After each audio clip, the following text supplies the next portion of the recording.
Meus amigos, eu agradeço a cada um que está aqui. Maratona de Direito Constitucional. Isso aqui serve para qualquer concurso que você vai fazer. Ah, professor, mas eu tenho um concurso que é da VUNESP, eu tenho um concurso que é da FGV, tenho um concurso que é de uma outra banca. Assista o conteúdo que está aqui e depois, o que eu peço para você? Que você olhe no link da descrição do vídeo, porque se houver algum concurso com inscrições abertas que eu tenha algum curso específico, a gente acerta a mão do conteúdo que estiver faltando ou de algumas especificidades da banca nesses cursos específicos. Mas assim, assista a maratona, porque a maratona são vídeos que já estão aqui no canal, mas eu juntei todos eles para ficar mais fácil para você assistir. E outra coisa, eu não fico fazendo propagandas dos meus cursos durante essas aulas da maratona. Eu cortei todos esses espaços de propaganda para eu já falar aqui com você e você já assistir as aulas todas do jeito que tem que assistir. É claro, pode ser que o YouTube coloque uma propaganda ou outra, mas daí não é minha, é propaganda do YouTube mesmo. Mas olha só, fique por aqui, assista às aulas da maratona e depois, professor, vou fazer o concurso de oficial de justiça. Tem aqui o link para você acessar lá o meu curso. Professor, vou fazer o curso do Tribunal de Justiça Militar. Tem aqui o link para você acessar. Professor, vou fazer o concurso tal. Possivelmente, se eu tiver curso, o curso específico para isso, eu vou colocar na descrição do vídeo. Eu sempre vou atualizar esses vídeos das maratonas. Eu vou fazer várias maratonas, né? Vou colocar as atualizações e vou colocar o link específico de um curso específico que eu tiver para poder te ajudar, tá bom? Então agradeço a você que está aqui, quero convidar você a assistir isso aqui como uma forma, se você já sabe, que você revise tudo isso, pode assistir até acelerada as aulas, porque daí você não vai ter problemas. Professor, nunca vi isso na minha vida, comece assistindo agora, porque eu tenho certeza de que você vai se sentir mais segura, mais seguro para responder as suas questões de direito constitucional. Vou fazer maratonas de outros assuntos também, fazendo esta compilação de assuntos que estão aqui no canal para ficar mais fácil para você aprender, para você ter uma sequência um pouco maior nos seus estudos, tá bom? Um grande abraço, eu volto em tantos outros vídeos. Fique agora, portanto, com a aula e clique no link da descrição do vídeo, tá bom? Um grande abraço, eu agradeço muito a você que está aqui. Tchau! Estamos agora entrando numa parte mais gostosa, numa parte mais fácil, eu diria, embora não possa ser menosprezada, a parte dos direitos e garantias fundamentais. São coisas muito mais fáceis, muito mais acessíveis para todas as pessoas, porque algumas coisas você já sabe, algumas coisas você já ouviu. Então, é claro que a minha função aqui é mostrar o que é que pode ser perguntado para você nos concursos, né? E principalmente no concurso de escrevente. Então, nós vamos lá, nós vamos começar pelo artigo 5º da Constituição Federal. Então, olha só. Então, aqui a gente tem dos direitos e garantias fundamentais, capítulo 1 dos direitos e deveres individuais e coletivos. Então, a gente vai começar aqui com o artigo 5º. Então, ele diz assim: todos são iguais perante a lei, ou seja, princípio da igualdade, né? Então, sem distinção de qualquer natureza aqui é de qualquer tipo, tá? Ou de qualquer jeito. Ou de qualquer forma. Então, não pode haver distinção de qualquer natureza, garantindo-se aos brasileiros e aos estrangeiros residentes no país. Então, aos brasileiros, a gente já sabe, e aos estrangeiros residentes no país. Isso aqui chama bastante atenção, tá? Por quê? Porque os estrangeiros residentes no país também têm os direitos que estão aqui na Constituição. Quais são esses direitos? A inviolabilidade, ou seja, não pode ser violado, não pode ser extinto, não pode ser diminuído, menosprezado. Que direitos?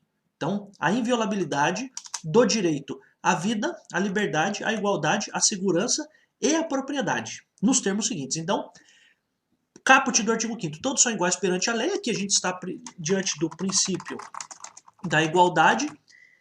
A VUNESP não gosta muito desse termo, mas só para te dar um toque, poderia estar também princípio da isonomia, é a mesma coisa, tá?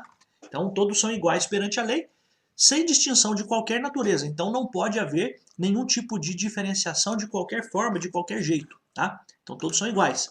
Garantindo-se aos brasileiros e aos estrangeiros residentes no país, ou seja, estrangeiros que moram no país, a inviolabilidade, ou seja, a garantia de que não serão violados, a garantia de que não serão desprezados, de que não serão menosprezados, de que não serão diminuídos, de que não serão extintos alguns direitos. Que direitos são esses? Direito à vida, ok, a gente sabe, né? Vida, a liberdade, a igualdade, a segurança e a propriedade. Então, o que eu quero que você entenda é que todos os incisos, a partir de agora, que a gente vai ver, porque ele coloca, né, nos termos seguintes. Então, ele vai dizer o seguinte, olha, tudo que se relaciona à vida, tudo que se relaciona à liberdade, à igualdade, à segurança e à propriedade, estarão nos próximos incisos. Então, por exemplo, homens e mulheres, só para você ter uma noção, homens e mulheres são iguais em direitos e obrigações nos termos dessa Constituição. Então aqui a gente está falando da igualdade. Então, ó, igualdade. Ninguém é obrigado a fazer ou deixar de fazer alguma coisa senão em virtude de lei. Então, liberdade, você tem o direito de fazer qualquer coisa e você só vai ser obrigado a fazer ou deixar de fazer alguma coisa em virtude de lei. Então preste atenção porque a gente vai sempre ter essa noção. Então vamos só começar aqui do inciso primeiro. Então ele diz assim, homens e mulheres são iguais em direitos e obrigações nos termos. Ó, quando a Constituição diz assim, nos termos dessa Constituição, é como se ela dissesse o seguinte, homens e mulheres são iguais nos moldes em que a Constituição diz isso. Por quê? Você podia até pensar, pô, professor, homens e mulheres são iguais, mas a gente já acabou de ver na parte da administração pública que a aposentadoria do homem para a União é de 65 anos, do servidor público homem, né, que trabalha na União, 65 anos, e o da mulher, 62 anos. Mas por que não existe essa igualdade? Porque essa igualdade é uma igualdade que é existente em tudo e naquilo que houver algum tipo de diferenciação estará contido na própria Constituição. Então é a própria Constituição que vai dizer que eles são iguais, mas mesmo sendo iguais, em alguns momentos eles não são idênticos, né? Então, por exemplo, licença maternidade. A licença maternidade da mulher é uma, a licença paternidade do homem é outra, né? Então, inclusive, a Constituição coloca licença maternidade de 120 dias. Do homem ela nem diz, coloca a atribuição para que as leis coloquem essa indicação. Portanto, meus amigos, o que eu quero que você entenda é que o fato de haver igualdade não significa igualdade absoluta, tá? A própria Constituição vai trazer casos de diferenciação e não tem nada de errado nisso, tá? Então essa é a ideia. Então homens e mulheres são iguais em direitos e obrigações nos termos, do jeito, na forma como a Constituição diz que eles são. Tá? Então, se houver alguma restrição a essa igualdade, estará também na Constituição. Tá? Inciso segundo, ninguém será obrigado a fazer ou deixar de fazer alguma coisa se não significa a não ser, né? A não ser em virtude de lei. Isso é a tradução, né? Então ninguém vai ser obrigado a fazer ou deixar de fazer alguma coisa senão em virtude de lei. Aqui eu quero trazer uma observação que eu já falei para você na aula, mas agora é mais legal para a gente recordar. Isso aqui, em primeiro lugar, né? A gente está falando aqui do princípio da legalidade, tá? Então, em virtude de lei, é por causa da lei, ou por uma ordem legal, por uma ordem da lei. Então a gente está falando aqui do princípio da legalidade. Mas tem uma coisa, eu quero fazer já uma conexão com você com outra coisa. Para o cidadão comum, que somos nós todos, né? O princípio da legalidade diz que você só será obrigado a fazer algo se houver lei mandando você fazer, tá? Para a administração pública,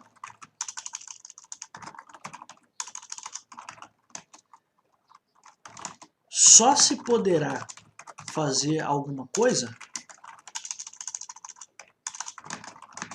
que a lei mandar fazer.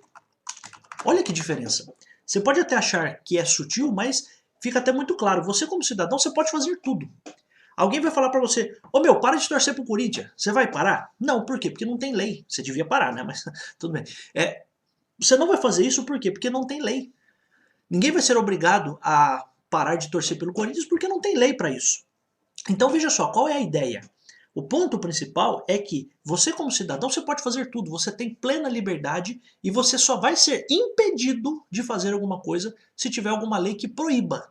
Então essa é a ideia. Agora veja só, para a administração pública, que a gente já viu lá no artigo 37, o princípio da legalidade para a administração pública é outra coisa. A administração pública só pode dar um passo depois do outro porque a lei manda ela agir. Então você, enquanto cidadão, você para de agir, se houver uma lei que impeça você de assim o fazer. Para a administração pública, aqui, né, vou colocar aqui, né, para a administração pública, aqui, a administração pública só age se houver lei. Essa é a ideia. Então, enquanto cidadão, para você parar de agir, você precisa de uma lei. Ou até para você ser obrigado a alguma coisa. Para você ser obrigado a algo, precisa ter lei. Já para a administração pública, e é essa comparação que eu quero fazer para você, porque é legal, é bem interessante que você tenha essa visão, para a administração pública só se pode fazer alguma coisa que a lei mandar fazer. Ou seja, a administração só vai agir se houver lei. É o que chamamos de estrita legalidade, tá? Então você como cidadão tem a liberdade para fazer tudo. Você só não vai fazer se a lei impedir você de fazer. Ou você pode não fazer nada. Você pode ficar em paz na sua casa. Então você tá lá, você completou 18 anos e tem lá a lei que diz que você, homem, tem que prestar o serviço militar obrigatório. Você só tem que ir porque a lei está mandando você ir. Ah, tá certo ou tá errado o serviço militar? Não vamos nem entrar no mérito aqui. Estou dizendo o que é, tá? Apenas para que você tenha noção. Já a administração pública é o contrário. Na administração pública, a administração pública não pode dar nenhum passo se a lei não obrigá-la a fazer isso. Então essa é a questão, se a lei não autorizar que ela dê aquele passo. Olha, posso fazer uma compra de celular? Precisa ver. Por quê? Você tem autorização legal para isso? Você tem a lei de licitações. Ok. Aí dentro da lei de licitações, você vai fazer uma compra. Para quê? Tem uma finalidade? Tem um objetivo para aquilo? É para atender o interesse público? Então na administração pública você tem essa limitação. Por isso que a gente chama de estrita legalidade. É uma coisa muito mais apertada, é uma coisa muito mais difícil de você agir. O cidadão tem toda a liberdade e só é restringida essa liberdade por conta de uma lei. A administração não tem nenhuma liberdade. Ela tem que agir somente quando houver autorização para agir por causa da existência da lei. Tá? Inciso terceiro. Ninguém será submetido a tortura nem a tratamento desumano ou degradante. Tratamento degradante é aquele que você vai se dissolvendo, a sua existência vai se dissolvendo.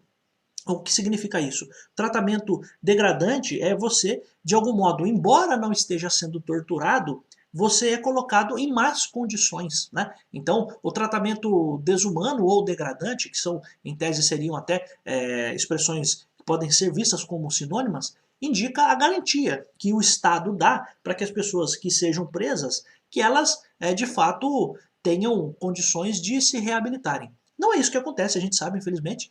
Agora, o ponto principal é que a Constituição prevê isso. Tá? Então ninguém será submetido à tortura, então é proibida a existência de tortura, né? E tortura por parte de agentes da polícia, tortura por parte dos pais em relação aos filhos, não existe nenhum tipo de possibilidade de tortura e também não existe possibilidade de tratamento desumano ou degradante. Perfeito. Autoexplicativo, né? Inciso 4. É livre a manifestação do pensamento, sendo vedado o anonimato. Ou seja, você pode dizer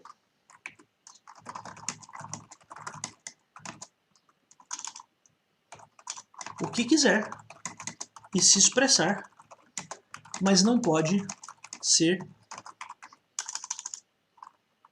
uma pessoa anônima. Isso é importante. Então você, de fato, precisa ter essa consciência. Mas aí a própria Constituição pode levar você ao seguinte pensamento. Bom, se é livre a manifestação do pensamento, eu posso falar o que eu quiser, eu posso xingar todo mundo, eu posso humilhar as pessoas, eu posso, por exemplo, defender... Ah, vou defender o racismo, porque eu acho que o racismo é bom. Não, não pode. Por quê? Porque a própria Constituição, no inciso 5º, dá a resposta para isso. É assegurado o direito de resposta. Direito de resposta. Proporcional ao agravo, ou seja, proporcional ao dano sofrido, além de indenização por dano material, moral ou à imagem. Então você precisa casar esses dois conceitos. De fato, você pode se manifestar, você tem o direito de expressar suas ideias. Pensamento tem a ver com as ideias. Então é livre a manifestação do pensamento. Por que essa indicação aqui está na Constituição? Porque antes existia censura. Você precisava passar pela censura as coisas que você queria falar. Eu tenho na minha casa um disco da Gal Costa com a música Vaca Profana. É um disco que minha mãe tinha e eu tenho ainda na minha casa. E eu guardei como um registro histórico. Por quê? Porque no disco tem lá um selo dentro do disco com a seguinte indicação: a música Vaca Profana foi considerada como inapropriada para ser ouvida nas famílias. Então a censura está impedindo que essa música seja tocada e mandou retirar do disco essa música.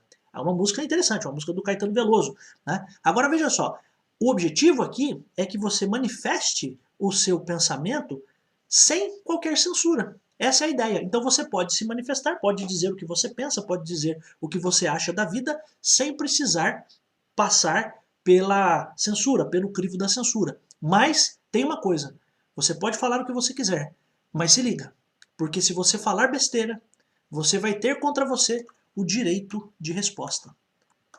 Então é assegurado o direito de resposta, proporcional ao agravo, proporcional ao dano sofrido. Sabe o que isso significa? Se alguém, hoje em dia é normal, não está certo, mas é normal, é comum que as pessoas ofendam umas às outras nas redes sociais. Ou a pessoa vai lá, grava um vídeo no YouTube e começa a ofender as pessoas. Por exemplo, imagine que eu falo que o picareta, que é picareta, continua fazendo picaretagens e falo o nome dele aqui. Então imagine que se eu digo, olha, fulano de tal, que você sabe quem é picareta. Ele cobra 5 mil reais pra te enganar.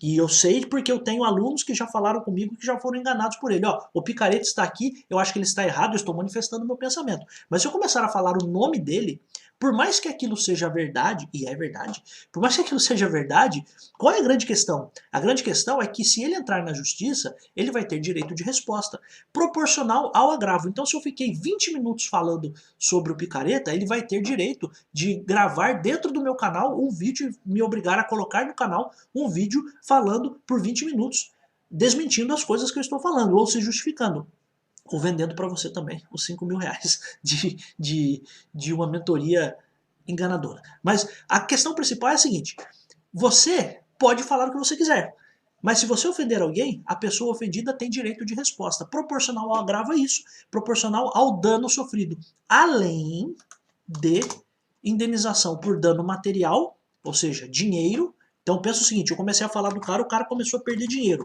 E o cara prova que, de fato, aquilo que eu falei fez com que ele perdesse dinheiro.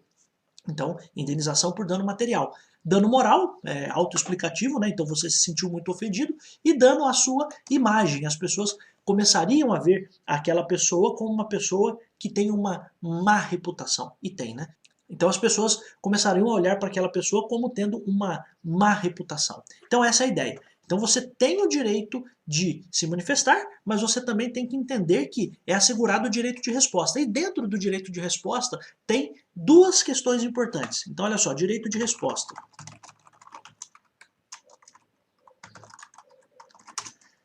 Proporcional ao dano, ao agravo e indenização. E aí, claro, dano material, dano moral ou a imagem, dano à imagem, tá? Inciso sexto, só para a gente encerrar esse vídeo, a gente vai voltar nos próximos vídeos. Ó. Inciso sexto, é inviolável, ou seja, não pode ser diminuída, não pode ser, a gente até colocou aqui, né? Não pode ser menosprezada, não pode ser extinta, não pode ser diminuída, não pode ser violada. Então, é garantida, não pode ser diminuída. A liberdade, diminuída. Então é inviolável, é garantida, não pode ser diminuída. A liberdade de consciência, de crença, sendo assegurado o livre exercício dos cultos religiosos e garantida na forma da lei a proteção aos locais de culto e suas liturgias. Então é inviolável, não pode ser diminuída a liberdade de consciência e de crença. Veja, liberdade de consciência e de crença pode ser, inclusive, consciência de que você não tem nenhuma religião. Então, consciência filosófica, uma consciência sobre a sua concepção de vida. O que isso significa? Que você que é religioso tem o direito de ser religioso. Você que é agnóstico tem o direito de ser agnóstico. Você que é ateu tem o direito de ser ateu. E ninguém pode desprezar, ninguém pode diminuir essa sua ideia, essa sua crença. Então, a sua consciência e a sua crença são invioláveis. Você nunca poderá ser julgado ou você nunca poderá ser separado ou colocado de lado por causa de uma crença, tá? Então, inviolável a liberdade de consciência e de crença, sendo assegurado o quê? O que é garantido? O livre exercício dos cultos religiosos e garantida na forma da lei a proteção aos locais de culto e às suas liturgias. Veja só que coisa interessante, porque você por vezes sabe que existem algumas religiões que por algum motivo têm algum tipo de inimizade com outras religiões, e a pessoa de uma religião vai lá e entra. Por exemplo, vou te dar um exemplo claro aqui, tá? Não sei, sem nenhum tipo de preconceito, falando claramente o que acontece, ou o que já aconteceu e que não está certo e que é uma exceção da exceção da exceção. Mas, por exemplo, você pega grupos pentecostais ou neopentecostais que, por vezes, com qualquer tipo de fanatismo religioso, entram em locais de culto de religiões afro. Então, por exemplo, entram num terreiro de Umbanda. E o que eles fazem lá? Começam a quebrar tudo, começam a fazer um monte de coisa. Tecnicamente, isso está errado. Por quê? Porque a Constituição protege esse local de culto. E veja, locais de culto pode ser um terreiro, pode ser um culto, pode ser a loja maçônica, pode ser qualquer desses lugares, tá? Então, e as suas liturgias? Liturgia o que é? Liturgia é a forma de fazer o culto. Então, você não pode simplesmente entrar numa mesquita muçulmana e começar a quebrar tudo, começar a fazer coisas ali que vão ofender a crença das pessoas. Você tem que respeitar, você tem que realmente, por mais que você não concorde, se você acha que está certo, que está errado, você concorda ou não concorda na sua casa. Ou você concorda ou não concorda dentro da sua igreja. Não, ou da sua loja maçônica, ou da sua mesquita, seja lá o que for, né? Você entendeu o que eu falei. Se você concorda ou não concorda, você concorda para você concorda para sua família, se for o caso, e você concorda dentro do seu local de culto. Você não pode incomodar outras pessoas. É tão simples quanto isso. Se você não concorda com aquilo, tudo bem, supera. Tem tantas coisas com as quais a gente não concorda e a gente convive com elas. Por que com relação aos cultos e liturgias você não pode concordar? Você sim, né? A pessoa não pode concordar. Tá bom, meus amigos? Ó, a gente volta em tantos outros vídeos. Essa parte aqui é mais gostosa da gente fazer, é uma parte mais legal de a gente fazer, mas eu preciso realmente fazer com calma também, a gente não pode correr, mas é claro que a gente consegue até passar com uma velocidade um pouco maior aqui os incisos. Meus amigos, estamos de volta para mais uma aula de Direito Constitucional para o seu concurso de escrevente técnico judiciário. Vamos fazer aqui com calma. Estamos no artigo 5º da Constituição, estamos falando dos direitos e garantias fundamentais. Estamos nos direitos individuais e coletivos. Estamos na segunda aula sobre esse assunto. Essa, salvo engano, é a aula número 27 de todo o nosso curso de Direito Constitucional. Então nós estamos falando aqui agora do inciso 7º. Ó, eu já fiz até algumas anotações aqui para você. É assegurada, e assegurada, entendo como é garantida, nos termos da lei, a prestação de assistência religiosa. Então é garantida a assistência religiosa nas entidades civis e militares de internação coletiva. Em todos os lugares em que as pessoas estiverem internadas coletivamente, você tem o direito, você como cidadão tem o direito de uma assistência religiosa. Isso pode ser no hospital, isso pode ser num navio que está há muito tempo em alto mar, isso pode ser numa prisão, isso pode ser numa escola militar. Então isso é a garantia de assistência ou de prestação de assistência religiosa. Existem locais em que você vai ter o capelão, ou você vai ter o padre, o pastor, seja lá o que for. Então essa é a ideia. Veja, por mais que você já tenha ouvido a expressão de que o Estado é laico, isso não significa que o Estado não pode garantir a quem queira o exercício da sua atividade religiosa. O Estado não vai impor qual é a religião, mas dá para você o direito de, se quiser, ter essa assistência religiosa quando você estiver internado. Internação aqui é você estar dentro, estar interno. Então a pessoa está numa cadeia, está numa escola interna, num colégio interno, está num navio, está num hospital, você tem o direito de ter essa assistência religiosa, tá? Então esse é o inciso 7º. Inciso 8º, ninguém será privado de seus direitos, privado de seus direitos por motivo de crença religiosa ou de convicção filosófica. Então vamos lá. Então ninguém será privado de direitos por motivo de crença religiosa ou de convicção filosófica ou política. O que significa? Você não pode simplesmente ser demitido, ou você não pode, por exemplo, deixar de ser aprovado num concurso público porque você é ateu, porque você é evangélico, porque você é espírita, porque você é católico. Isso não tem sentido, tá? Então ninguém, absolutamente ninguém será privado dos seus direitos. Olha, você não vai votar porque você é evangélico e você só vota na bancada evangélica. Paciência. É o preço da democracia. Você é alguém que é de um movimento tal e eu sou contra e acho que você, por ser ateu, não pode votar. Veja, tá errado. Tá? Então qual é a ideia? Qualquer crença religiosa ou convicção filosófica ou política, elas são livremente possíveis de serem exercidas no país. Tá? Então essa é a ideia. Só que tem aí uma observação. Salvo se as invocar, ou seja, salvo se invocar suas convicções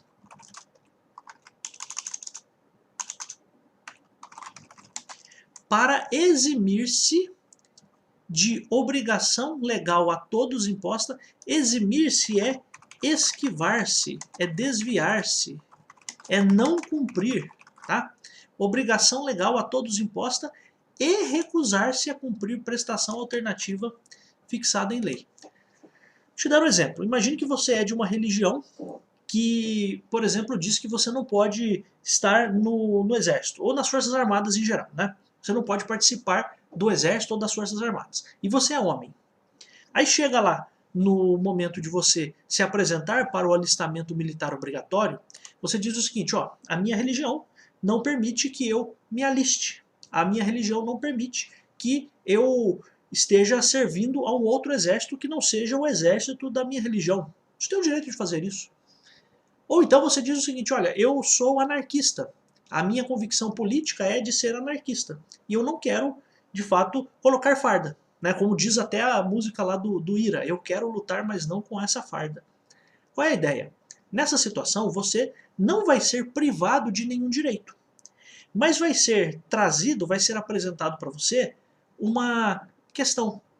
Você vai precisar cumprir uma prestação alternativa. E essa é a ideia, prestação alternativa. Então, você que não serve ao exército, o que você vai fazer? Você vai estar numa escola pública num dia para fazer tal coisa, por exemplo, tá? Então, é claro que a própria lei pode dar para você várias opções. Olha, você vai numa biblioteca e vai fazer, sei lá, um trabalho, você vai na biblioteca e vai ajudar lá para fazer a separação dos livros, ou você vai numa escola fazer tal coisa, ou você vai numa repartição pública fazer tal coisa. É uma prestação alternativa, fixada em lei. A lei pode mudar de tempos em tempos, então a gente não vai aqui dizer quais são essas prestações alternativas, porque nem vai cair no seu concurso. Mas qual é a ideia?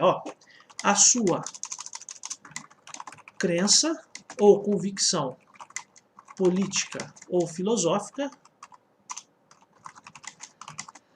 não lhe prejudicarão. Contudo, você precisará cumprir uma prestação alternativa. Caso não a cumpra, aí sim você será privado de direitos. Então, por exemplo, homens precisam estar com o serviço militar obrigatório quitado, né? Então, obrigações militares cumpridas.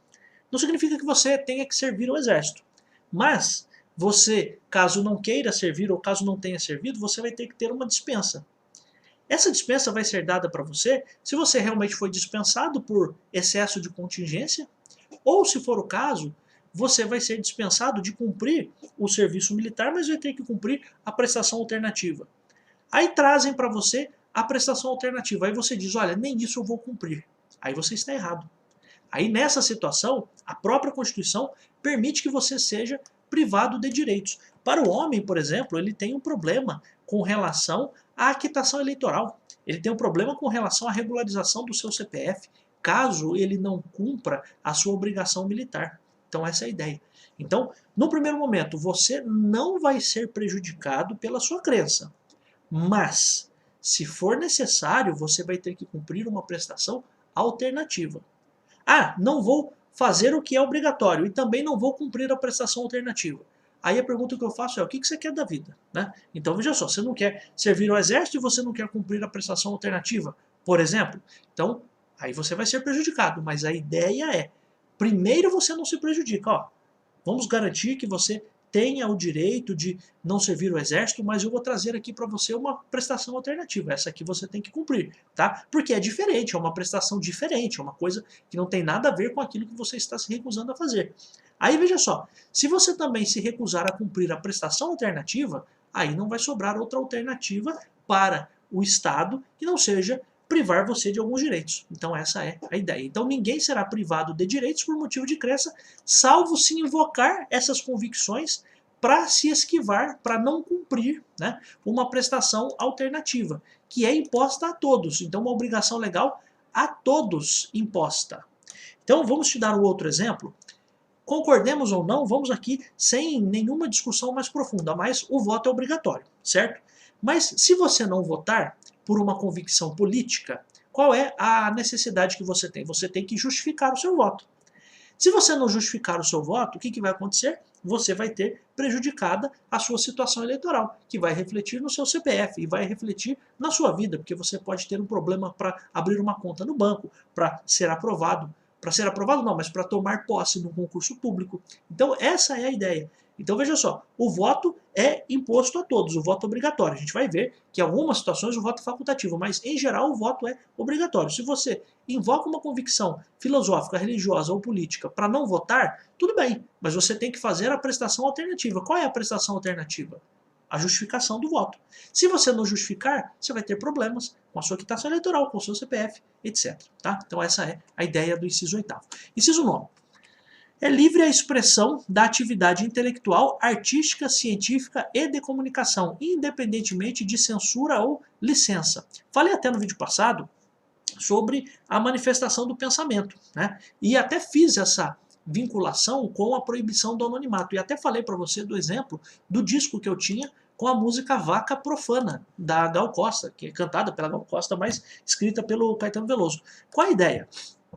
Nessa situação aqui, o que a Constituição quer dizer para você é de atividades realmente intelectuais. Então, é claro, no inciso 4º, quando eu falava aquilo para você, eu dizia o seguinte, olha, eu posso manifestar o meu pensamento pode ser manifestado pela música, tá? Pela minha opinião, meu pensamento pode ser manifestado por um texto jornalístico, seja lá o que for. É vedado o anonimato. E a Constituição agora dá outras informações. Então, ao mesmo tempo em que ela diz que é vedado, é proibido o anonimato, ela diz outras coisas, ó.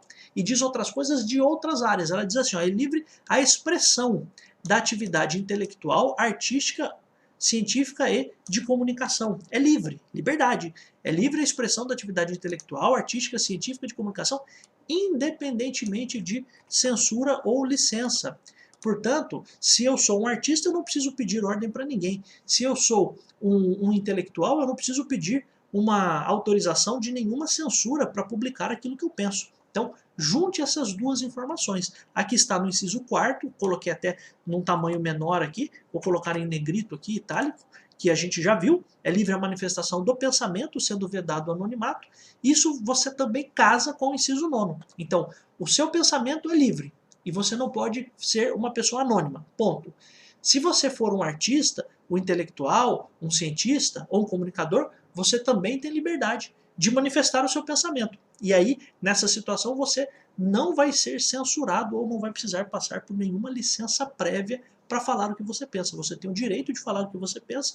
É claro, a gente já viu sobre as consequências de você, por exemplo, falar alguma coisa que é fora do tom, que ofende alguém. Então, coisa básica, coisa mais básica que você deve ter aprendido na sua casa. Se você tem irmãos, eu não tenho, sou filho único, mas se você tem irmãos, você já ouviu a seguinte frase, o seu direito termina quando começa o do outro. É isso. Você tem o direito de se expressar, mas o seu direito termina quando começa o direito de a outra pessoa não ser ofendida, né? Então essa é a ideia. E claro, por vezes o seu pensamento pode ser um pensamento subversivo, pode ser um pensamento afrontoso à ordem estabelecida, não tem problema nenhum. Mas é claro que você não vai diminuir, você não vai menosprezar as pessoas, você tem que atacar ideias. Então existe até uma frase que é clássica da filosofia, que é: os incapazes de atacar um pensamento atacam o pensador. Então quando você vai se manifestar, você tem que atacar o pensamento, você tem que atacar a ideia, nunca a pessoa, porque se você começar a atacar a pessoa, aí você vai ter a necessidade de indenizar a pessoa que está sendo atacada. Você pode falar assim: olha, a ideia que a pessoa tem é uma ideia burra. A ideia que a pessoa tem é uma ideia da qual eu não gosto. Perfeito. Agora, eu não posso dizer o seguinte: a pessoa é burra. Aí eu já estou ofendendo a pessoa. Então, preste atenção sobre isso. Mas isso aqui é tranquilo, então é livre a expressão da atividade intelectual, artística, científica e de comunicação, independente de censura ou licença. Tá? Inciso 10º. São invioláveis, de novo, né? Não podem ser violados, diminuídos, menosprezados. O quê? São invioláveis. Vou até colocar aqui para baixo. Ó. São invioláveis o quê? Não podem ser violados o quê? A intimidade, a vida privada, a honra e a imagem das pessoas. Então, o que não pode ser violado? A intimidade, a vida privada, a honra e a imagem das pessoas. Então essa é a primeira informação. Então você não pode violar, você não pode simplesmente desprezar, diminuir, menosprezar a intimidade de uma pessoa. Então por isso que, por exemplo, a gente até já falou com relação a servidores públicos, de a gente colocar na internet o que eles ganham. Perfeito. Mas tem um passo que você não pode dar a mais. Qual é esse passo? De dizer o quanto está sendo descontado de um empréstimo consignado desse servidor. Então você pode colocar lá, ele ganha 15 mil reais por mês. Ok, tá tudo bem. Agora, você não pode colocar lá que dos 15 mil ele está pagando 4 mil de empréstimo consignado, está pagando 3 mil de pensão alimentícia, porque isso tem a ver com a sua intimidade. Isso não pode ser mostrado, isso não pode ser violado. Tá? Então essa é a ideia. Então são invioláveis. A intimidade, perfeito. A vida privada, ou seja, o que você faz entre quatro paredes é só da sua conta, ninguém tem nada a ver com isso. A sua honra não pode ser violada e também a sua imagem não pode ser violada. Então são invioláveis a intimidade, a vida privada, a honra e a imagem. Tá? Professor, mas eu preciso saber qual a diferença de intimidade, de vida privada, de honra? Não. Para agora não. Para o seu concurso aqui não tem nenhuma necessidade. Você precisa saber o que é, né? Você precisa saber apenas o que é inviolável. Então, são invioláveis a intimidade, vida privada, a honra e imagem das pessoas. E aí, veja só, assegurado o direito à indenização pelo dano material ou moral, então, indenização pelo dano material ou moral decorrente da sua violação. O que significa? Olha só, quando eu violar a intimidade, eu vou ter direito a uma indenização por danos morais ou materiais. Quando eu violar a vida privada, a mesma coisa. Quando eu violar a honra, a mesma coisa. Quando eu violar a imagem das pessoas, a mesma coisa. Então aqui, o que eu quero que você entenda, que você tenha em mente, é que são questões que se parecem muito. Por quê? Porque o inciso 5º, que a gente já viu, ele diz assim, ó, é assegurado o direito de resposta proporcional ao agravo, além de indenização por dano moral ou material ou à imagem. Então só para a gente terminar aqui esse vídeo, para não ficar muito grande, a gente vai fazer tantos outros vídeos, mas eu acho que é bem mais tranquilo a gente fazer dessa forma, tá? Fazer assim com muitos detalhes. Então olha só para você ter uma noção. Invioláveis. Então vou fazer até pela ordem, né? Então, ó, direito de resposta proporcional ao agravo mais indenização por danos morais, materiais ou à imagem. Isso está de um lado. Tá? Então, direito de resposta proporcional ao agravo mais indenização por danos morais, materiais ou à imagem. Isso aqui a gente está falando daquela situação em que, ó, para você, só aula de informática junto, né?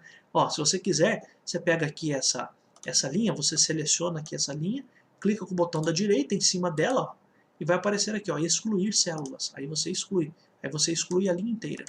Ó, vai sumir aqui, né? Então, de um lado, a gente tem o direito de resposta proporcional ao agravo. Então, esse direito de resposta, quando que ele vai acontecer?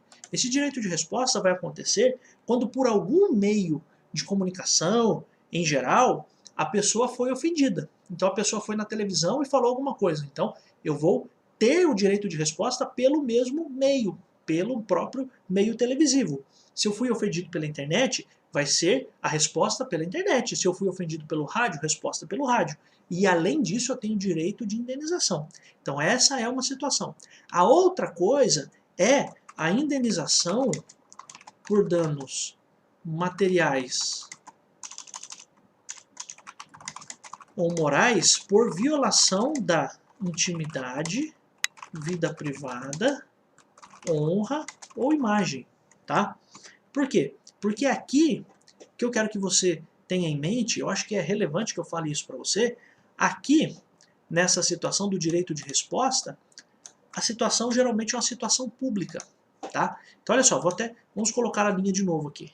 Se eu quiser colocar a linha, eu venho aqui no final e dou um Enter, ó. Eu venho aqui no final, ó, nesse lugarzinho aqui nesse finalzinho aqui, onde está o mouse, e dou um Enter, ó, tá? Então olha só, no direito de resposta, a ofensa é pública. E por isso, haverá resposta pelos mesmos meios em que ocorreu a ofensa, tá? Aqui, na indenização por danos morais ou materiais por violação da honra, da intimidade, da vida privada ou da imagem, não necessariamente vai ser um negócio muito público. Sabe o que poderia acontecer aqui? Vou te dar um exemplo. Uma possibilidade de violação da intimidade ou da vida privada é alguém que vai lá e abre o seu e-mail na empresa. A pessoa vai lá e abre um e-mail seu, pessoal. A empresa permitia que você usasse o seu e-mail pessoal lá e alguém vai lá e abre o seu e-mail. Ou alguém pega o seu celular e simplesmente começa a ver as suas mensagens. Se tem provas disso, veja, não foi dada publicidade, não foi para a internet, não foi para a televisão, não foi nada. Mas houve a violação da sua intimidade ou da sua vida privada. Então, numa situação como essas, é claro que você vai ter direito de uma indenização por danos materiais ou danos morais. Então, pode ser uma situação mais íntima, tá? Que não exige publicidade. Vou até colocar de um jeito diferente, que não exige amplo conhecimento das pessoas, de muitas outras pessoas, tá? Então apenas, isso não vai cair para você essa diferença, eu só estou explicando para que você entenda. Então qual é a grande sacada do concurso? Ele vai colocar direito de resposta junto com violação da vida privada. Então são coisas diferentes. Então olha só, o direito de resposta, ele é proporcional ao agravo. Então o direito de resposta é você ser exposto publicamente por algum motivo. Se houve a sua exposição pública, você vai ter o direito de responder aquilo publicamente, além do dano material, moral à imagem. Já no inciso 10º, a gente tem uma outra situação, em que não há necessidade de você ser exposto para muitas pessoas, mas se houver a violação da sua intimidade, da sua vida privada, da sua honra ou da sua imagem, você também terá o direito de indenização. Qual é a sacada que os concursos por vezes fazem? Eles dizem o seguinte, olha, é assegurado o direito de resposta no caso de violação da vida privada. Não tem nada a ver, né? Estou te dando a título de exemplo. Por quê? Porque são hipóteses diferentes. Então, direito de resposta proporcional ao agravo. Direito de resposta pode ser de uma coisa que talvez nem seja uma coisa de intimidade da vida privada, pode ser uma ofensa mesmo, né? Então, o direito de resposta tem a ver com uma ofensa pública àquela pessoa. Tá? Então, essa é a diferença. Então, o direito de resposta para uma coisa de uma ofensa pública e a indenização por violação à intimidade, vida privada, honra e imagem não necessariamente precisa ter uma exposição pública, mas alguém precisa ter sabido daquilo, alguém precisa estar sabendo daquilo e você ficou ofendido com aquilo. São situações diferentes, mas que eu espero que você realmente tenha essa compreensão para você perceber que o seu examinador pode brincar, pode jogar com isso, então tome cuidado com isso. Estamos falando de direitos e garantias fundamentais, uma parte bem interessante, mais fácil, mais gostosa de a gente estudar, mas nem por isso a gente deve estudá-la com desatenção, muito pelo contrário, porque muitas perguntas do seu concurso também podem ser tiradas dessa parte aqui. Estamos no artigo 5º, estamos no inciso 10º, tá? Ó, já vou falar já da minha turma de exercícios, R$ 10 por mês. Se você quiser entrar, você entra, você participa, receberá questões sextas-feiras e receberá no domingo o gabarito das questões e um vídeo meu exclusivo só para vocês que estão nas turmas sobre aquilo que foi feito. Então, uma gravação é um vídeo sobre as respostas relacionadas às questões, tá? Então ali nos vídeos eu faço comentários, faço algumas outras observações que eu acho importantes, porque também acho que é uma forma muito relevante de você revisar o conteúdo. O concurso é uma jornada longa. O concurso é uma jornada que não é uma corrida de um dia, não é um tiro de 100 metros rasos, muito pelo contrário, é uma maratona que vale a pena sim ser percorrida, porque o resultado final, quando você toma posse, quando você olha o seu nome no Diário Oficial, isso tudo é muito gostoso. Digo isso para vocês porque já fui aprovado em tantos concursos, já falei aqui, para atendente de hospital, para estagiário do Ministério Público, para oficial de promotoria do Ministério Público, para escrevente técnico da Justiça Militar, para técnico judiciário do TRT, para analista jurídico do Ministério Público, para procurador do município. Então é lógico que é muito gostoso você ver o seu nome na lista de aprovados. Aquilo que eu faço na turma de exercícios é aquilo que eu faria se estivesse estudando sozinho, certamente. Por isso que eu acho muito relevante, muito importante que você realmente consiga estudar fazendo dessa forma, fazendo a revisão dessa forma que eu coloco nas turmas de exercício. Então, se você quiser entrar, é R$ 10 para cada um dos meses. Se você quiser um mês avulso, você manda uma mensagem e diz assim, ó, eu quero só abril, quero só maio, quero só junho, não tem problema. Se quiser tudo, você paga R$ 10 para cada um desses meses, então seriam agora R$ 40 e depois R$ 10 em cada um dos outros meses. É claro, estou falando R$ 40 agora porque estou em julho. Se você estiver em agosto e quiser tudo, você vai pagar R$ 50 e depois R$ 10. E assim por diante, tá bom? Então, tem o meu número de celular aqui embaixo, você me manda uma mensagem que eu te passo por lá todas as instruções. Vamos voltar aqui então para a questão relacionada ao artigo 5º da Constituição. Ó, a casa é asilo inviolável. Asilo aqui no sentido de habitação protegida, tá? Habitação protegida. A casa é asilo inviolável do indivíduo. Então essa é a primeira informação. A casa é asilo inviolável. Inviolável você já sabe o que é. Não pode ser descartada, deixada de lado, menosprezada. Então é como se eu dissesse assim, não é possível que você despreze um fato. Qual é esse fato? De que a casa é o local de proteção das pessoas. Aí tem algumas outras informações. Ó, ninguém, e ninguém, sabe o que significa ninguém? Ninguém é ninguém mesmo, tá? Então, ninguém podendo nela entrar, penetrar aqui é no sentido de entrar, tá? Sem o consentimento do morador. Então, olha só. Então, a primeira ideia é, ninguém pode entrar na sua casa, que é o seu asilo inviolável, sem o consentimento. Consentimento, o que é? Concordância, tá? Autorização do morador. Então a casa é asilo inviolável do indivíduo, ninguém nela podendo entrar sem o consentimento do morador. E agora a gente vai para o salvo. Então salvo, o que significa o salvo? São as hipóteses em que se poderá entrar mesmo sem a concordância do morador. Então veja só, a Constituição traz aqui para você a ideia de que, em regra, qual é a regra? Que ninguém pode entrar sem o consentimento do morador na casa. Perfeito. Salvo, então a própria Constituição agora dá as hipóteses em que é possível entrar mesmo sem a concordância do morador. A primeira hipótese está aqui. Em caso de... A primeira hipótese são 3 hipóteses, né? Mas, olha só. Em caso de flagrante delito, então, quando está acontecendo um crime dentro da casa,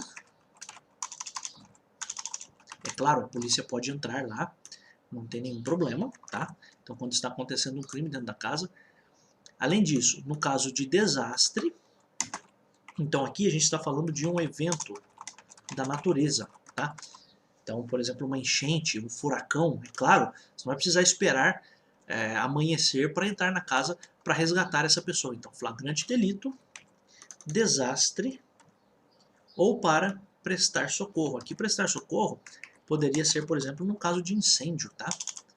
A título de exemplo, tá? Então, tem tantos outros exemplos. Exemplo, no caso de incêndio. Tá? Então, seriam hipóteses em que você pode entrar sem a concordância do morador. Só que aí tem uma observação. A entrada pode ser a qualquer hora do dia.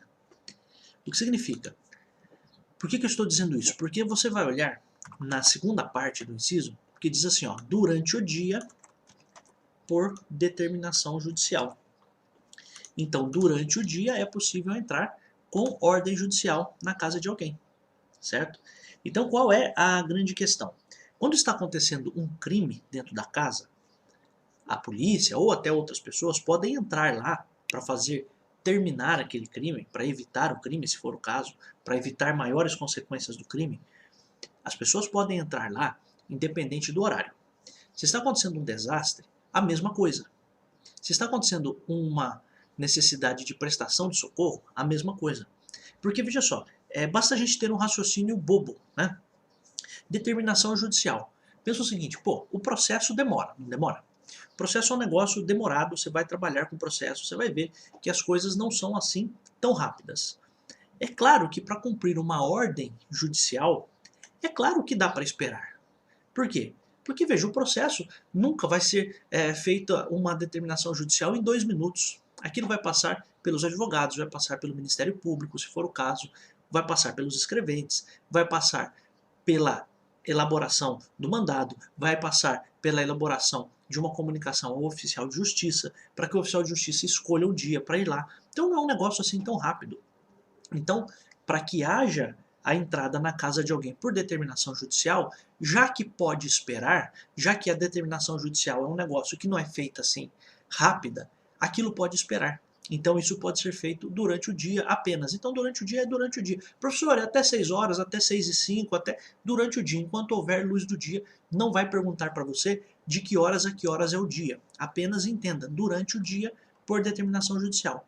Então a ideia, eu acho que o parágrafo, o inciso aqui poderia ser escrito de um outro jeito. Ele poderia dizer assim, ó, durante o dia só por determinação judicial. E em todos os outros casos, que são flagrante delito, desastre ou prestar socorro, em qualquer tempo. Poderia estar assim na Constituição, que ajudaria, porque isso aqui já caiu muitas vezes em concurso, muitas e muitas vezes. Então dá uma situação para você, começa a descrever, aí diz o seguinte, olha, e a polícia vai cumprir um mandado, e por vezes vai aparecer assim na sua questão, tá? Cumprir um mandado de busca, por exemplo, e apreensão. Isso é uma determinação judicial. Então isso só pode ser feito durante o dia, tá? Por exemplo. Agora, a polícia sabe que lá dentro de uma casa está acontecendo tráfico de drogas.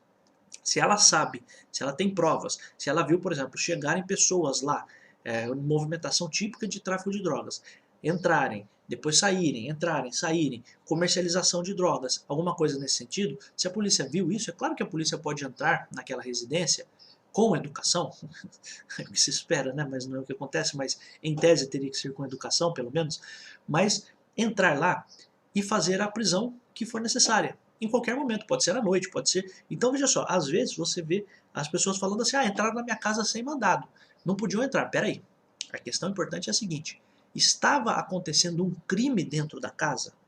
Essa é a ideia. Porque veja só, se estava acontecendo um crime dentro da casa, a polícia pode entrar a qualquer hora. Essa é a questão. Então, se estava acontecendo um crime, um flagrante delito, um crime claro, todo mundo sabe que está acontecendo um crime ali dentro, a polícia pode entrar. No caso de desastre, a mesma coisa. No caso de prestar socorro, a mesma coisa. Por quê? Pense o seguinte, se você não agir naquele momento, alguém pode morrer.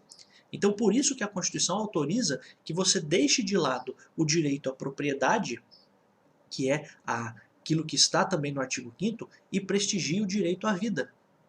Então veja como é a interpretação, como é aquilo que a Constituição traz. Ela vai deixar de lado o direito à sua propriedade para quê? Para te salvar, para salvar a sua vida. Então é por isso que a Constituição autoriza que a entrada seja feita em qualquer momento.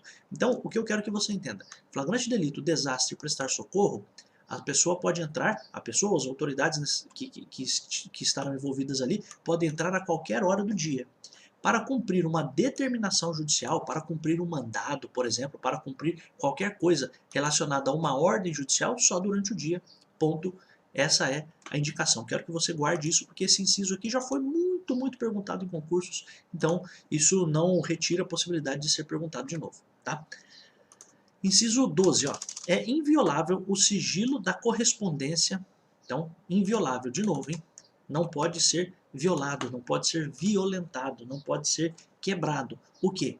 O sigilo da correspondência e das comunicações telegráficas, de dados e das comunicações telefônicas. Então, olha só, o que é inviolável? Vamos colocar...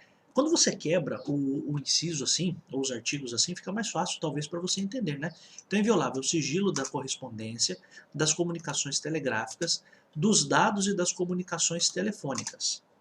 Então essa é a primeira informação. Então o que é inviolável? Sigilo de correspondência, sigilo das comunicações telegráficas e das comunicações de dados e comunicações telefônicas. Então o que significa? Existe ali um sigilo, existe ali uma impossibilidade, não é possível que as pessoas abram sua correspondência, que abram suas comunicações. Essa é a primeira coisa. Só que aí a própria Constituição, de novo, coloca de lado esse direito de inviolabilidade e traz exceções. Você percebe que por vezes a gente estudar é entender a regra e entender a exceção? Eu acho que isso você já está meio que compreendendo, né? Então olha só, salvo então é inviolável o sigilo da correspondência das comunicações telegráficas, enfim, telégrafo nem é tão usado assim, né? Mas de todo modo está aqui na Constituição. Então sigilo da correspondência das comunicações telegráficas, de dados, e aqui dados pode entender como e-mail, por exemplo, tá? Então é inviolável as comunicações telegráficas, de dados e das comunicações telefônicas. Vou até colocar de outro jeito aqui, ó, para ficar mais fácil. Telegráficas, de dados e das comunicações telefônicas. Eu acho que assim fica mais fácil para você enxergar. A Constituição, depois que diz isso, ela traz a exceção. Ó, salvo no último caso, qual é o último caso? Comunicações telefônicas. Então, salvo no caso da comunicação telefônica, pode ser o que? Violada. Então, pode ser violada. É isso que ele está dizendo, né? Pode ser violada a comunicação telefônica quando? Por ordem judicial, nas hipóteses e na forma que a lei estabelecer para fins de investigação criminal ou instrução processual penal. Então aqui seria no inquérito policial e aqui seria no processo penal, tá? Inquérito policial acontece na delegacia, tá? A gente ainda vai ter aula de processo penal, mas apenas para que você já tenha esse conhecimento. Então, quando você pode quebrar, violar as comunicações telefônicas, fazer grampo, quando que você pode fazer isso? Por ordem judicial, em duas situações. Para fins, então, primeiro, na forma que a lei estabelecer, existe inclusive uma lei, a lei de interceptação telefônica, né? E o que acontece? Você vai fazer isso em duas hipóteses. Investigação criminal, portanto, existe um inquérito policial em andamento, e aí você pode quebrar o sigilo da comunicação telefônica, e você pode fazer isso quando estiver já com um processo penal em andamento. Então isso aqui acontece na justiça.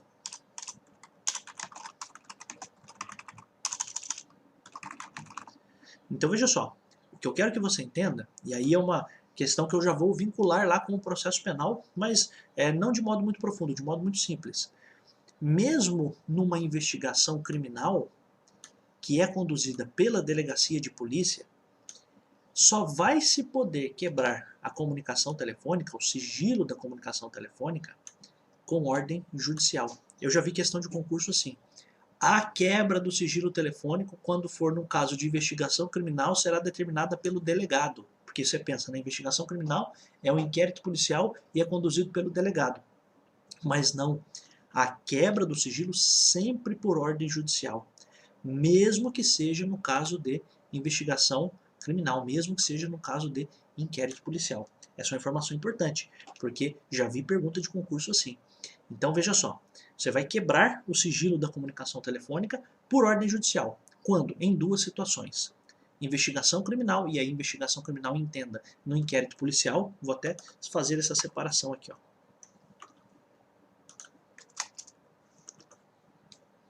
Vamos puxar um pouquinho aqui para cima, ficar mais fácil, só para você enxergar. Então, por ordem judicial, no primeiro caso, investigação criminal, e no segundo caso, instrução processual penal. Tá? Então, essa é a grande questão. Então, são duas situações muito importantes que você realmente precisa se atentar para ela. Tanto para a investigação criminal, quanto para o processo penal. A quebra só pode ser feita por autorização judicial. Tá? Então, essa é a ideia. Só para a gente terminar aqui, a gente vai depois passar para tantos outros vídeos. Inciso 13. É livre o exercício de qualquer trabalho, ofício ou profissão, atendidas as qualificações profissionais que a lei estabelecer. O que significa? Todas as profissões são livres. Ponto. É tão simples quanto isso. Se houver lei que regulamente a profissão, esta lei deve ser cumprida. Então, por exemplo, a pessoa quer ser advogado. O que ela tem que fazer? Ela é livre para exercer a advocacia. Mas existe uma lei que diz que a pessoa tem que passar na prova da OAB. Então, para você ser advogado, você tem que passar na prova da OAB. Tão simples quanto isso. Ah, eu acho que tinha que ter para as outras profissões, tal. Para com isso e vai estudar. Para de ficar com esse pensamento agora e vai estudar. Depois você discute isso, tá? Porque eu quero que você entenda o que está na Constituição. Então, é livre o exercício de qualquer trabalho, ofício ou profissão, atendidas as qualificações profissionais que a lei estabelecer. Todas as profissões são livres. Se houver uma lei que regulamente a profissão, esta lei deve ser cumprida. Se não houver lei, pode ser feita de qualquer forma, sem necessidade de pedido de autorização. Tá? Tão simples quanto isso. Então, se tiver uma lei que diga que você, para ser médico, tem que ter feito a faculdade de medicina, é claro que você vai ter que fazer a faculdade de medicina. Mas se não houver nenhuma lei que diga que para você trabalhar você precise cumprir algum pré-requisito, você trabalha normalmente, sem maiores problemas. Tá? Então, inciso 13 é isso. Tá? Outra coisa, só para a gente finalizar aqui, ó, inciso 14. É assegurado a todos o acesso à informação e resguardado o sigilo da fonte quando necessário ao exercício profissional. Então, todo mundo tem direito à informação.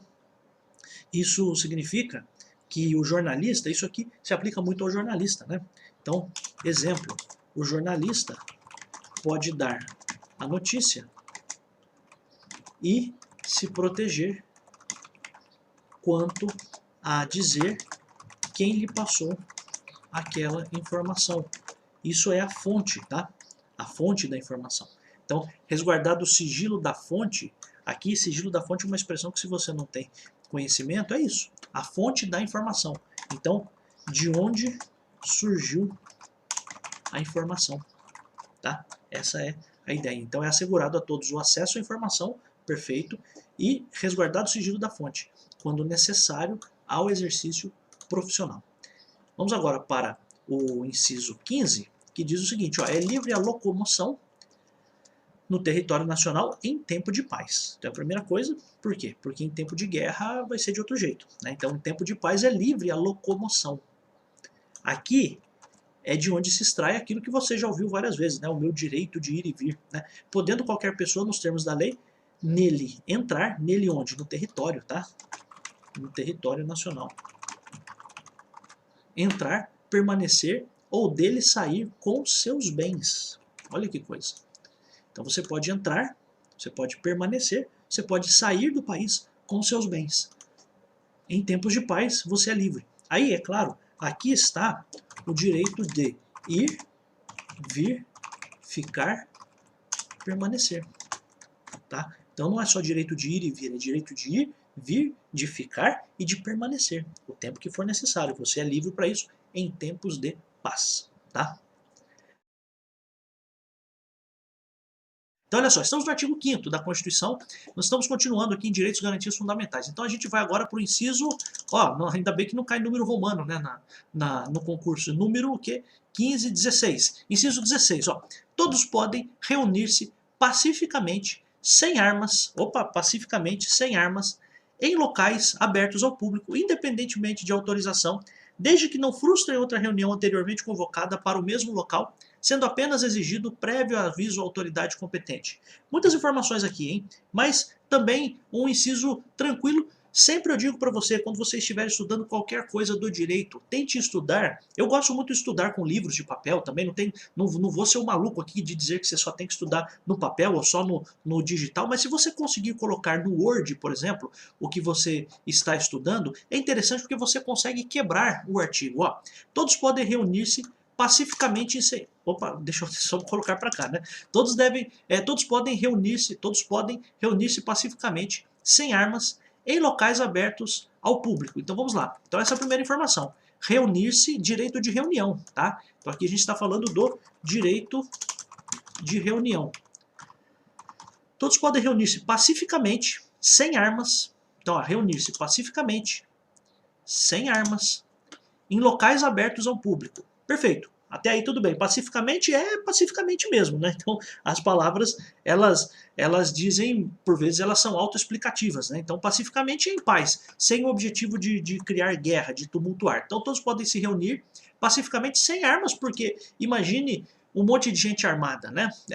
Todas reunidas. Então, a chance é que não dê certo, né? Não digo que vai dar errado sempre, mas as chances são de que não dê certo. Então todos podem reunir-se pacificamente sem armas em locais abertos ao público. Por quê? Porque aí a gente está falando de reunião em locais abertos ao público. E aí veja, independentemente de autorização. Então você não precisa, o que significa? Não precisa pedir ordem para ninguém para se reunir. Essa é a ideia. Isso é interessante porque tem cidade pequena em que o prefeito é dono de tudo, né? Ele acha que é dono de tudo. Ele acha, inclusive, que para fazer reunião precisa pedir a bênção dele, né? Então, isso é importante, independentemente de autorização. Então, ninguém precisa pedir ordem. O que você tem que fazer? Eu já vou me adiantar. Você precisa comunicar. Então, veja só. Observação. Não precisa pedir ordem. Bastando apenas a redundância, né? Bastando comunicar que fará a reunião. Comunicar a quem? Comunicar às autoridades, certo? Que fará a reunião. Então não precisa pedir ordem. Vou me reunir pacificamente, sem armas, num local aberto ao público? Não preciso pedir ordem, independentemente de autorização. Só que tem uma condição. Desde que não frustrem outra reunião anteriormente convocada para o mesmo local. Então, olha só. Observação. Todos podem se reunir, mas não podem fazer isso. Aí é uma condição, né? Não podem fazer isso se já houver uma reunião previamente agendada. Presta atenção, por exemplo, cidade de São Paulo, no mês de julho, você tem dois eventos, duas reuniões completamente opostas, né? Que é a Parada Gay e que é a Marcha para Jesus. Então, geralmente, isso acontece no feriado de Corpus Christi, talvez um pouco antes, um pouco depois, não tenho agora a data exata, mas, em geral, no mês de junho isso acontece. Agora, veja só, como é que você colocaria na mesma rua, no mesmo local, lá na Avenida Paulista, o pessoal da Marcha para Jesus e da Parada Gay? Não vai ter como, porque pode ser que existam conflitos ali. Não estou dizendo que eles têm que se odiar, nem nada disso, eu queria que todo mundo vivesse em paz, todo mundo vivesse bem, sem um não encher o saco do outro, seria a melhor coisa do mundo, mas infelizmente não é o que acontece, né? Mas qual é a questão? A Parada Gay vai se reunir num dia, a Marcha para Jesus vai se reunir no outro dia. Ponto. Não pode, por exemplo, imagine o seguinte, que está marcada a Marcha para Jesus e o pessoal da Parada Gay vai lá e quer fazer no mesmo dia, no mesmo lugar. Pô, peraí, não dá.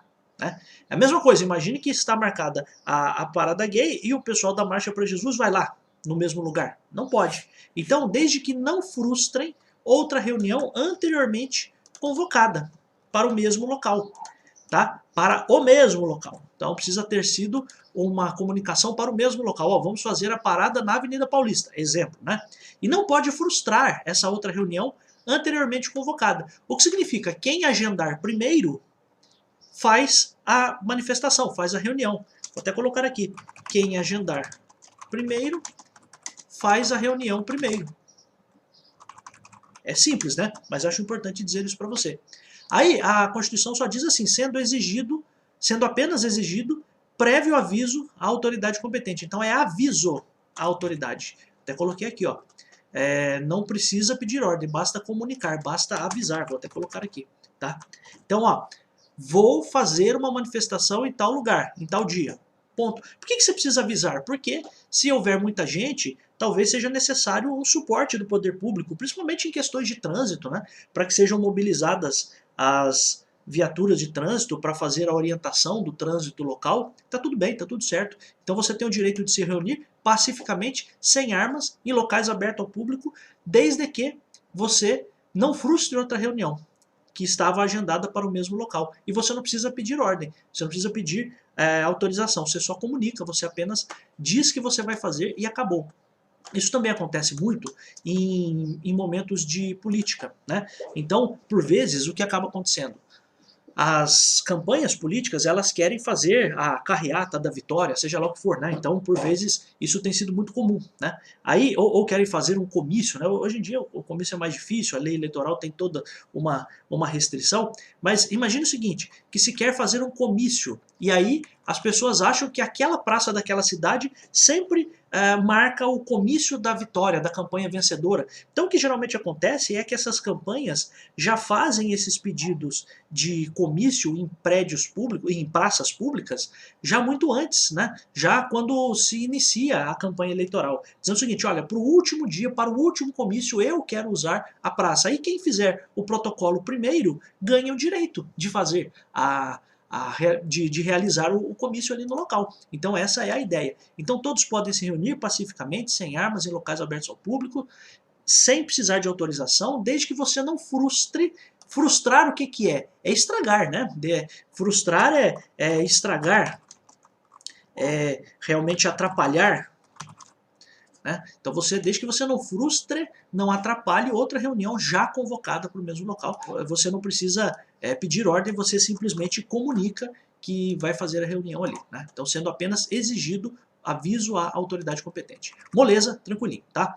Agora, continuando sobre essa questão de mobilizações populares, ó, o inciso 16 fala de direito de reunião, todos podem reunir-se.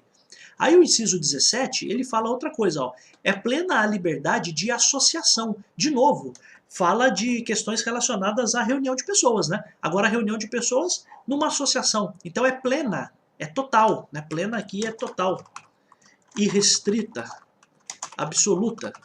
A liberdade de associação para fins lícitos, né? Fins permitidos na lei. Vedada a de caráter, vedada a associação, né? De caráter paramilitar. Então, por exemplo, eu não posso registrar uma associação de pessoas que fazem parte do PCC, por exemplo, ou do Comando Vermelho, seja lá, do amigo dos amigos, tem um monte de facção aí. Então eu não posso, claro, porque essa seria uma associação de caráter paramilitar. O que é paramilitar? Né, por exemplo, você tudo que tem a expressão para poderia ter a ideia de ao lado, ou paralelo, ou semelhante. Então, por exemplo, você tem lá o paranormal, é alguma coisa ao lado da normalidade. Né? Você tem paramilitar, a ideia de uma associação paralela que tem as mesmas características de uma associação militar. Então pode ser que exista ali uma hierarquia, pode ser que existam armas ali em jogo, pode ser que existam fins ilícitos. Né? Então a associação paramilitar não é possível. A ideia, portanto, é o direito de associação. Quero formar uma associação, de moradores do bairro, quero formar uma associação de pessoas que fiscalizam a administração pública, quero formar a associação de pessoas que trabalham num certo local. A gente até vai ver dentro da parte trabalhista que essa reunião, essa associação de pessoas pode se dar por meio de um sindicato, né? Então, mas você pode fazer a associação de qualquer forma. Então, a associação, por exemplo, existiu um acidente lá das pessoas lá de Brumadinho. Então, você pode fazer uma associação das pessoas que buscam indenização pela tragédia de Brumadinho, exemplo, né? Então, é possível que você se associe direito de... Então, aqui estamos no direito de livre associação, tá? Então, essa é a ideia, inciso 17. No inciso 18, continua dizendo sobre isso, continua falando sobre isso. A criação de associações e, na forma da lei, a de cooperativas, independem de autorização, sendo vedada, sendo proibida, a interferência estatal em seu funcionamento. Então, apenas eu vou trazer aqui para você, para a gente ter a plena visão sobre isso. Então, a criação de associações e na forma... a criação de associações e na forma da lei a de cooperativas independem de autorização, sendo proibida a interferência estatal. Então, o Estado não pode interferir no funcionamento das associações e das cooperativas. Aí apenas chamo muito sua atenção, porque eu já vi uma questão sobre essa, não foi da VUNESP, uma questão da Carlos Chagas uma vez, mas enfim, as bancas podem puxar, podem buscar questões uma das outras, né? Às vezes isso acontece, só dá uma outra roupagem. Então a única coisa que eu quero chamar sua atenção aqui é na forma da lei a criação de cooperativas. Então o que poderia ter como questão é o seguinte, a seguinte afirmação: a criação de cooperativas deve ser feita na forma da lei. É uma afirmação verdadeira, tá? De fato é uma afirmação verdadeira. Por quê? Porque a própria Constituição diz, a criação de associações e na forma da lei a de cooperativas. Então, o que significa? Isso aqui traz para você a ideia de que a criação de cooperativas deve ser feita na forma da lei. Ou seja, a criação de associações não necessariamente tem alguma descrição específica na lei. Existe uma lei chamada Código Civil que diz os direitos dos associados e tal, mas como vai ser criada uma associação não está no Código Civil, né? Exatamente. Já de cooperativas existe uma lei específica da cooperativa. Então é claro que para você criar uma cooperativa, você precisa ter uma lei que descreva tudo que precisa ter ali. Por quê? Porque na cooperativa todo mundo é dono de tudo, né? Então, por exemplo, você tem uma cooperativa de crédito. No fundo, todo mundo que está associado àquela cooperativa, que faz parte daquela cooperativa, todas essas pessoas são, de um certo modo, em um certo grau, donos daquilo. Por isso que quem está numa cooperativa de crédito, por exemplo, recebe de tempos em tempos um retorno financeiro sobre os empréstimos daquela cooperativa, por exemplo. Tá? Então, a ideia é essa, criação de associações e, na forma da lei, a de cooperativas, independem de autorização. Não precisam, independem aqui não precisam, né? De autorização, sendo proibida, sendo vedada a interferência estatal em seu funcionamento. Tá? Então essa é uma questão importante. Então você tem o livre direito de criar associações como você quiser, mas para criar cooperativas precisa ser na forma da lei. Tá? Além disso, só para a gente terminar, as associações, inciso 19, as associações só poderão ser compulsoriamente dissolvidas ou ter suas atividades suspensas por decisão judicial, exigindo-se no primeiro caso o trânsito em julgado. Ó, de novo, você já percebeu que a gente viu lá na parte dos servidores públicos, você se lembra dessa ideia? De que o servidor público pode perder o cargo em 3 hipóteses. A primeira delas é sentença judicial transitada em julgado. A segunda hipótese por processo administrativo disciplinar e a terceira possibilidade mediante procedimento de avaliação periódica no qual lhe seja assegurado o direito de ampla defesa. Mas, de novo, chamo a sua atenção para essa expressão trânsito em julgado, que tem lá no caso do servidor público, para que ele possa ser demitido, o servidor público estável, para que ele possa ser demitido, ele vai ser demitido como? Por decisão judicial transitada em julgado. Agora a mesma coisa, ó, como que eu vou dissolver uma associação? O que é dissolver? É colocar fim, tá? Então, ó, as associações só poderão ser compulsoriamente, aqui compulsoriamente é contra a vontade, né? Então contra a própria vontade da associação.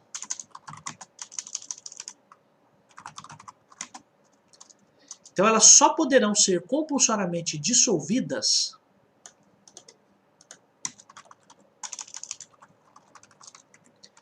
ou ter suas atividades suspensas por decisão judicial. Então olha só para que você tenha então, a gente vai fazer aqui, acho que fica mais fácil assim, ó, dissolver compulsoriamente, decisão judicial. Suspender atividades, decisão judicial. Exigindo-se no primeiro caso, qual é o primeiro caso de dissolução? O trânsito em julgado. Então olha só, fim das associações, ou para pôr fim, para colocar fim às associações. Ó, você pode dissolver compulsoriamente contra a vontade por decisão judicial. Só que aqui, no caso, decisão judicial transitada em julgado. Ou seja, somente por uma decisão contra a qual não caiba mais nenhum recurso. Tá? Então, para eu dissolver, o que é dissolver? É colocar um fim definitivo. Fim já é definitivo, né? Hoje eu estou redundante, né, meus amigos? Colocar um fim, terminar, extinguir. Então, para que eu possa dissolver essa associação, dizendo o seguinte, ó, você não funcionará nunca mais. O que eu preciso? Eu preciso de uma decisão judicial transitada em julgado. Professor, mas você não acabou de falar que a criação independe da autorização estatal? Perfeito, tá tudo bem. Só que pode ser que o Estado perceba que aquela associação, embora tivesse uma ideia de que seria para fins lícitos, legais, o Estado começou a perceber que aquela associação era para fins ilícitos, ilegais. Aí, ou as procuradorias dos entes públicos ou o Ministério Público podem entrar com uma ação para dissolver aquela associação. Aí, nessa situação, qual é a ideia? O que se pretende é encerrar as atividades. Mas para que a associação encerre as suas atividades contra a sua vontade, por isso que é compulsoriamente, precisa haver uma decisão judicial transitada em julgado. Mas aí também é possível que você tenha a suspensão das atividades. E para suspender as atividades, por vezes essa suspensão aqui é algo temporário. Tá? Então, se é algo temporário, se é algo temporário, o que precisa acontecer? Você precisa apenas de uma decisão judicial, não necessariamente uma decisão transitada em julgado. Sabe por quê? Porque pode ser que você tenha uma decisão, uma tutela provisória, lembra-se lá de processo civil? Pode ser que você tenha uma tutela provisória de urgência para que a associação, por um tempo, feche, fique sem funcionar. Então você tem uma decisão judicial para que temporariamente, até terminar o processo, essa associação fique sem funcionar. Se lá no final se constatar que a associação pode voltar a funcionar, ela volta. Se lá no final do processo se chegar à conclusão de que ela realmente não deveria funcionar mais, aí ela é dissolvida. Tá? Eu vou até melhorar isso aqui. Ó. Eu vou colocar assim, para restringir. Vou colocar, ó. Eu acho que fica mais fácil. Para restringir o funcionamento das associações. Você pode fazer de duas formas. Forma 1. Eu vou dissolver. E quando que eu dissolvo? Quando eu tenho uma decisão judicial transitada em julgado. Então essa é uma possibilidade. Se eu fiz a dissolução, se eu dissolvi a associação, ela não funciona mais. Eu coloquei um fim nela. Fecha as portas, pega tudo e encerra. Mas eu também posso suspender. A suspensão é algo temporário. Se a suspensão é algo temporário, é claro que a decisão não vai ser uma decisão transitada em julgado. Vai ser uma decisão também temporária. Tá? Então essa é a ideia. Qual é a pergunta do concurso? Que geralmente se pergunta quando está se tratando desse assunto.